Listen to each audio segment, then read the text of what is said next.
네, 안녕하십니까. 반갑습니다. 랜드스타 에셋의 심석영입니다. 부동산 대책, 7월 10일 부동산 대책이 나오는 벌써 한 4일 정도가 흘렀는데요. 이제 4일 동안 흐르는 사이에 자, 많은 또 추가적인 대책이 좀 계속 나오고 있는 상황입니다. 물론 6월 17일 날 부동산 규제 대책에 이는 보완 대책으로 나와 있는 건데, 결국 제가 왔을 때는 보완 대책이라고 하기보다는 앞으로 아파트 가격을 또 상승시킬 수밖에 없는 그런 대책인 것 같다. 저는 뭐 개인적으로 그렇게 생각하고 있거든요. 뭐 많으신 분들이 어떻게 생각하실지 모르지만 지금 현재의 부동산 규제 대책은 증세를 위한 대책인 것 같다.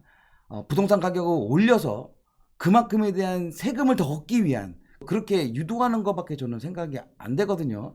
물론 정부의 지금 이런 부동산 대책을 내시는 분들께서 아마 제가 봤을 때는 세계적으로 유명한 학교, 또 우리나라에서도 가장 유명한 대학을 나오시고 정말 똑똑하신 분들이 부동산 대책을 만들 거라 생각을 하고 있는데, 결국엔 제가 봤을 때는 부동산을 가지고 계신 분들보다도 사실은 좀 모자른 부분들이 좀 있는 것 같다.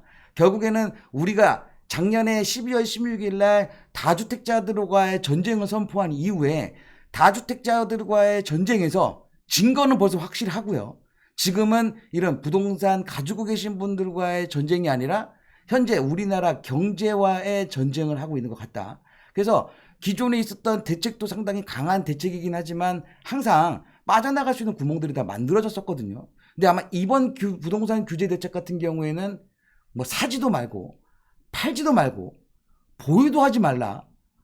이렇게 되면은 사실 이렇게 너무 옥죄는 그런 부동산 정책인데, 그 부동산 정책 중에서도 앞으로 투자하는데 또 성공할 수밖에 없고, 또 앞으로의 투자에 대한 방향성, 대책이 나온 이후에 대한 방향성 같은 경우를 빨리 캐치하시는 분들만이 또 투자를 하셔서 성공할 수 있다고 생각하고 있거든요. 지금 규제도 암만 심한 규제 대책이지만 또 다른 우리가 빠져나갈 길이 있다. 그리고 거기에 맞춰서 투자하시는 데 있어서 수익을 충분히 누릴 수 있는 지역이 있다. 간단하게 이제 7월 10일 날 부동산 규제 대책에 나와 있는 부분을 갖고 아주 간략하게 설명을 드리면서 제가 앞으로의 부동산, 앞으로 투자는 어느 쪽으로 해야 될 거다라는 것 자체를 하면서 설명해 드리도록 하겠습니다. 네, 이번에 그 발표한 7월 10일 날 부동산 대책에 대해 중요 내용만 이제 간단하게 말씀드리게 되면, 일단은 주택시장 안전 보완책이라고 해서요, 내 집 마련을 위한 청약제도를 개선하겠다. 보시게 되면 생애 최초에 대한 부분들, 종전에 20%였던 거를 25%로 상향 조정을 하고, 또 민영주택 같은 경우에도 기존에 없었던 거를 공공택지에는 15%, 민간택지에는 7%를 늘린다는 내용이 있는데, 저는 사실 이게 얼토당토 안 되는 얘기라고 생각하고 있거든요. 그냥 청약 제도만 계산하는 거지. 정확하게 말씀드리게 되면 공급이 늘어나지 않고 기존에 있는 세대수에서 결국 파이만 바꾸는 거거든요. 그렇게 되면은 공급이 늘어나지 않는 이상 결코 일반 공급 세대는 늘어나지 않는다. 기존 청약에 대한 주택 구매는 더욱더 힘들어질 것으로 보고 있습니다. 네, 다음은 내 집 마련을 위한 청약제도 계산에 대한 부분인데, 결국 기존의 소득만 좀 높인다는 얘기거든요.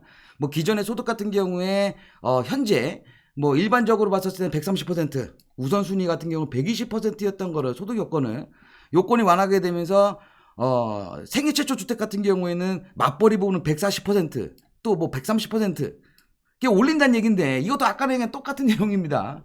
신혼부부 특별공급을 완화하게 되면 경쟁률만 심화될 뿐 결국 기존 주택자는 전혀 상관이 없습니다. 이거 기존 청약 갖고 계신 분들, 이거 사실은 제가 봤을 때 청와대에다 청원 넣어야 됩니다. 내가 열심히 무슨 벌어가지고 내가 청약 통장 넣고 지금 뭐 국가에서 얘기한 대로 청약을 기다리고 있는데, 결국에는 일반 분양 받을 수 있는 분들은 점점 더 파이가 줄어든다. 이거 사실은 누구를 위한 정책인지 모르겠습니다. 그냥 청원 넣으시는 게 좋을 것 같아요. 거기에 맞춰서 또 사전 청약제 물량을 확대하겠다. 이게 이제 6월 17일 날, 그러니까 5월 6일인가요? 그때 기존에 사전 청약 3기 신도시에 대한 부분을 갖고 9,000호에 대한 부분을 사전 청약하겠다. 저는 사실 그때도 사실 믿지 않았거든요. 왜냐하면 이 사전 청약한다는 거는요, 지금 당장 못 들어가니까 사전 청약하는 거라고 생각하고 있거든요. 언제 개발될지도 모르는. 예를 들어서 현재 지금 강동구에 있는 가밀지구라든지 간북 같은 경우에도 이거 예전에 누가 먼저 했던 거냐면 이명박 대통령 시절 때 말했던 거거든요. 불과 벌써 10년이 지난 다음에 이제 공급을 하는 거기 때문에 3기 신도시 같은 경우에는 뭐 내년서부터 약 50조 정도라는 큰 돈이 이제 유동성으로 풀리면서 토지에 대한 보상금이 나간다고 하는데, 그렇게 진행된다고 하더라도 거기에 맞춰서 앞으로 진행되는 시간은 좀 한참 걸릴 것이다. 그런다고 봤었을 때는 지금 기존에 9,000호에서 3만 호까지 늘린다고 하면 이 3만 명 정도 되는 사람들은 무주택 기간이 있어야 되는 거고요. 그리고 이거 분양할 때까지 또 입주할 때까지 이걸 또 무주택 기간으로 간다고 하면 결국에는 이 사람들은 또 전세나 월세밖에 살 수가 없거든요. 그럼 전세랑 월세밖에 살 수 없다고 한다고 하면 또 이 사람들 때문에 주변에 아니면 전세값이 상당히 많이 오르겠죠. 왜냐하면 이거 청약받으려고 하면 최소한 거주지에서 2년 이상 거주해야 되는 거 아닙니까? 그리고 앞으로 어떻게 또 법규가 바뀔지는 모르겠지만 그 사람들은 최소한 입주 때까지 분양받을 때까지는 또 전세로 살아야 된다. 남의 집에 살아야 된다. 근데 그 남의 집 사는 거 자체들이 국가에서 제공해 주는 게 아닙니다. 기존의 주택을 갖고 있는 다주택자들이 갖고 있는 임대주택을 그 사람들한테 저렴한 금액에 세를 놔주는 거거든요. 결국은 나라에서 해줄 것도 아니면서 지금 임대사업자에 대한 부분도 혜택을 다 줄여버리고 좀 아이러니한 부분은 좀 있습니다. 하여튼 제가 봤었을 때는 내년에 있을, 내후년이죠. 내후년에 있을 대선을 대비한 언론 플레이일 가능성이 좀 농하다. 결국 사전 청약 받은 사람은 무주택 기간이 필수이므로 전세값을 올리는 상황밖에 될 수밖에 없는 상황인 것 같다. 그래서 저는 이거 만약에 늘린다고 하는 게 제일 중요한 게 아니라 빨리 토지 보상해주고 빨리 개발계획 수렴해서 빨리 시공사들한테 분양을 한 다음에 빨리 일반인들한테 분양할 수 있는 게 더 중요하지, 사전 청약은 제가 봐서 큰 의미는 없다. 결국은 언론 플레이인 것 같다. 저는 이렇게 생각을 하고 있습니다. 그리고 실수요자를 위한 주택 공급 확대, 이거 되게 중요한 부분이거든요. 이것도 도심 고밀 개발을 위한 도시계획 규제를 개선하겠다. 이거 결국은 기존에 얘기했던 거 좀 말만 어렵게 바꾼 겁니다. 도심 고밀 개발을 위한 도시계획, 이거 뭐 역세권 개발 말하는 거고 중공업 지역에 대한 얘기하는 거고, 그러니까 서울 지역의 현재 역세권 중에 아마 지구 단위 계획이라든지 아니면은 역세권 주변의 상업용지보다는 1종, 2종 주거지가 인근에 있는 좀 가깝게 있는 지역을 개선을 해서 지구 단위가 수렴을 해서 거기다 주택을 공급해 갔던 내용이거든요. 굳이 이렇게 어렵게 얘기할 필요는 없을 것 같고, 또 3기 신도시의 용적률을 상향시키겠다. 아직까지도 그러면 개발 계획이 수렴이 안 된 거죠. 그 상황에서 내년에 사전 청약을 하겠다. 아직까지도 용적률 상향에 대한 부분 뭐 이제 얘기가 나왔는데 그럼 어떻게 상향을 할 것이냐.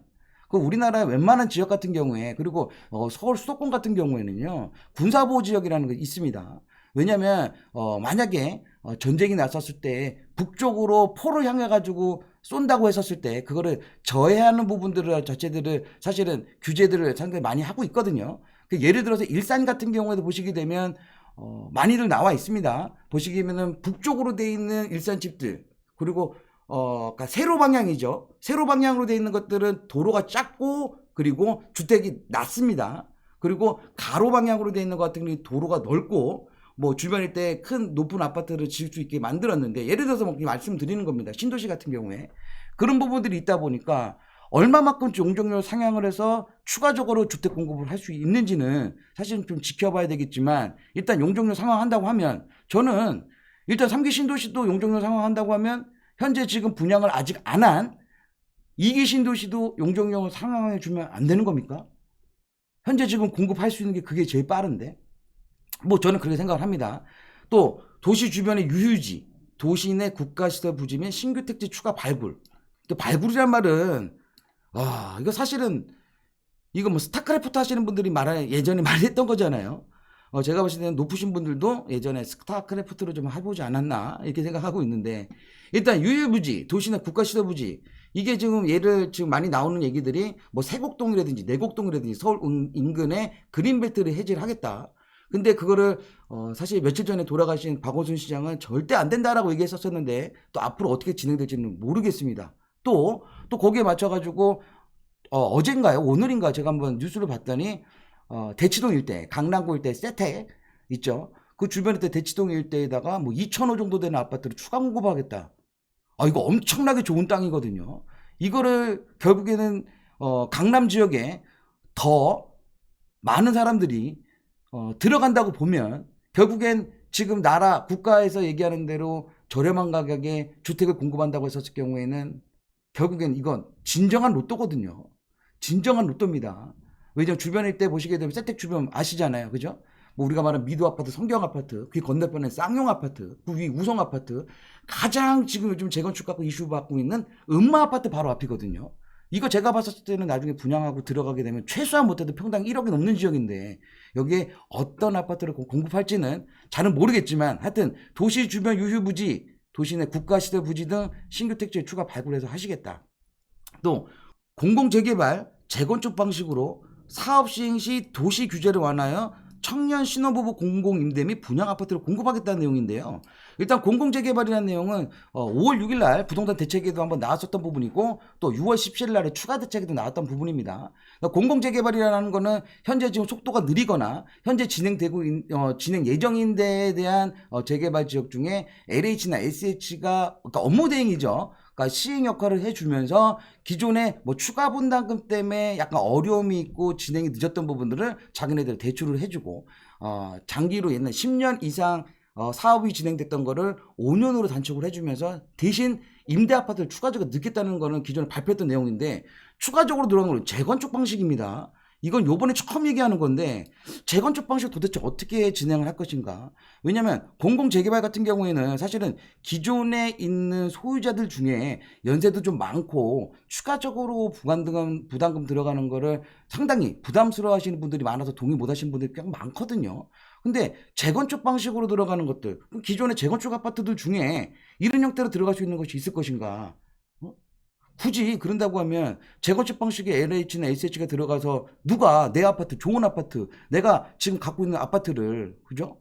재건축 방식으로 해서 이거를 LH나 SH에 맡겨서 임대 아파트도 추가하겠다 하면서 그냥 놔둘 사람이 어디 있겠습니까? 예를 들어서 이런 거 얘기해 줄 때는 예를 들어서 임대 아파트 비율을 좀 넓혀 줄 테니 뭐 재건축 초과이익 환수제를 뭐 없애주겠다든지 아니면 하향해 주겠다든지 그런 내용도 좀 있어야 되는 거고, 그죠?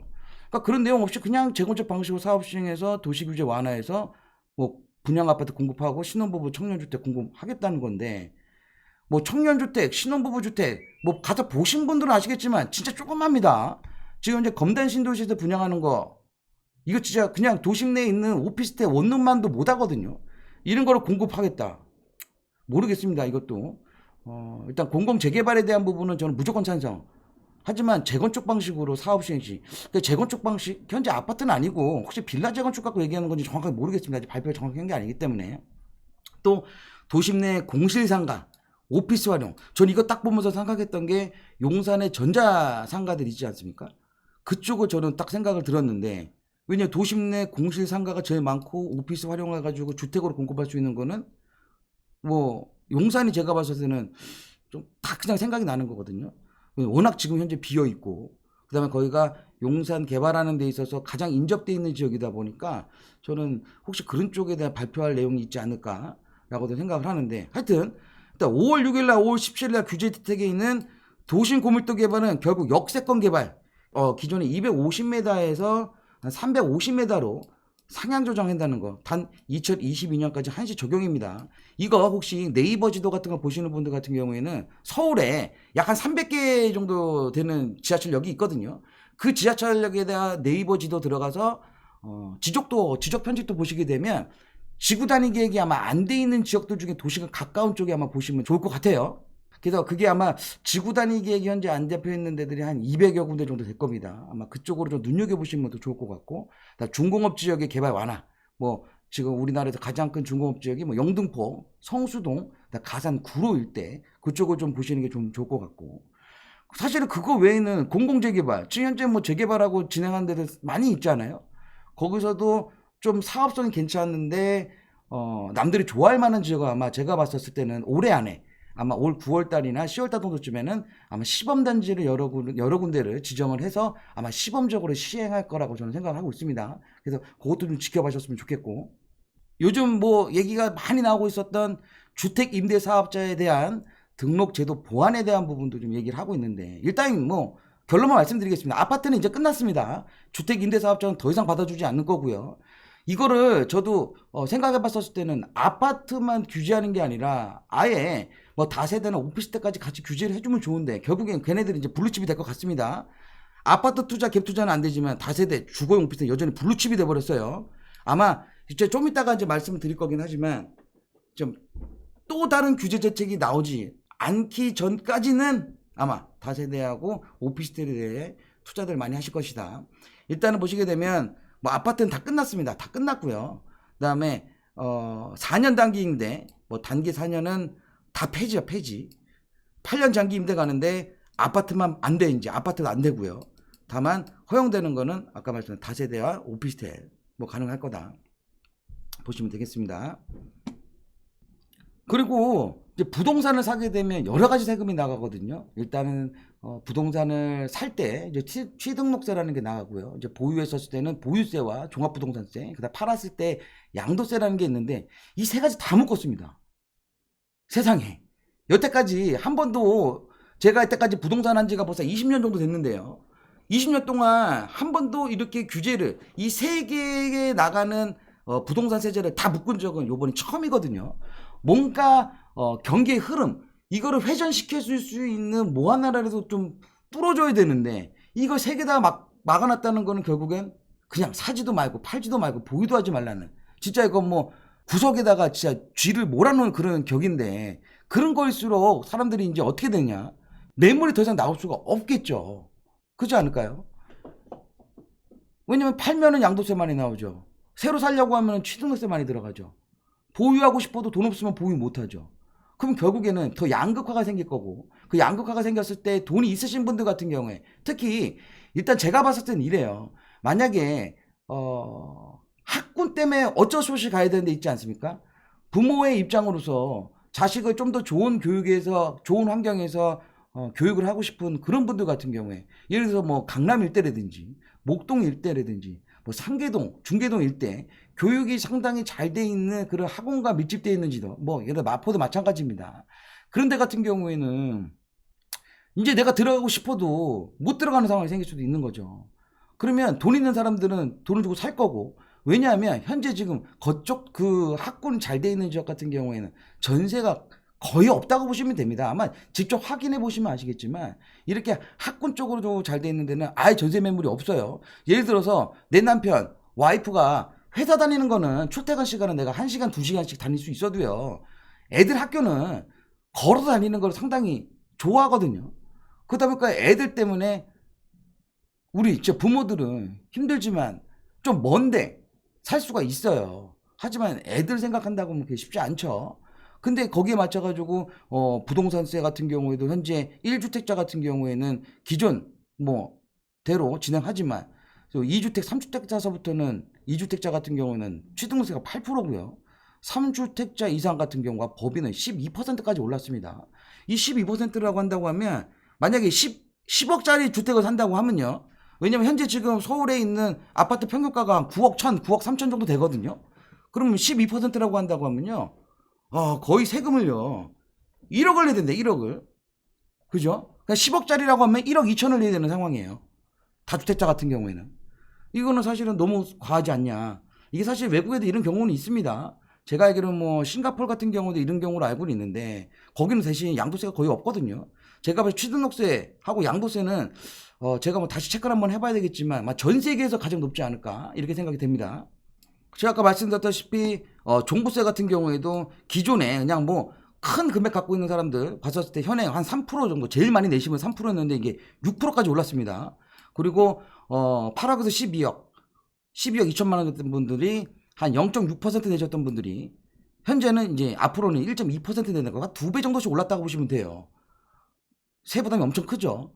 아마 올해 예를 들어서 한 1,000만 원 내셨던 분들은 내년이면 2천만 원 내야 될 거고요.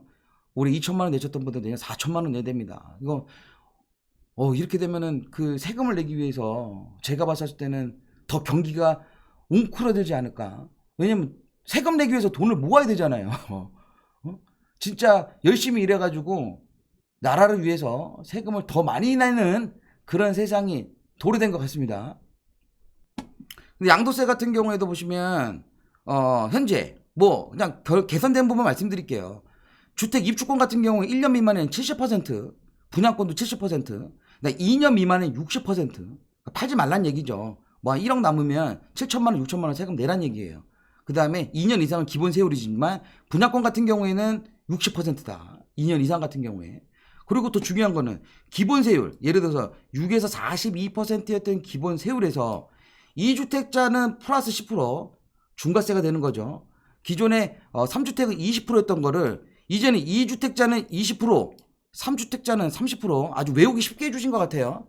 그냥 추가적으로 집 두 개 다 그럼 20% 더 내시고 3주택은 30% 더 내라는 내용인데 아주 외우기는 쉬워진 것 같아요. 그래서 기존에 갖고 계셨던 분들 규제지역에 갖고 계셨던 분들은요 세금을 더 내신다 이렇게 생각하시면 될 것 같아요.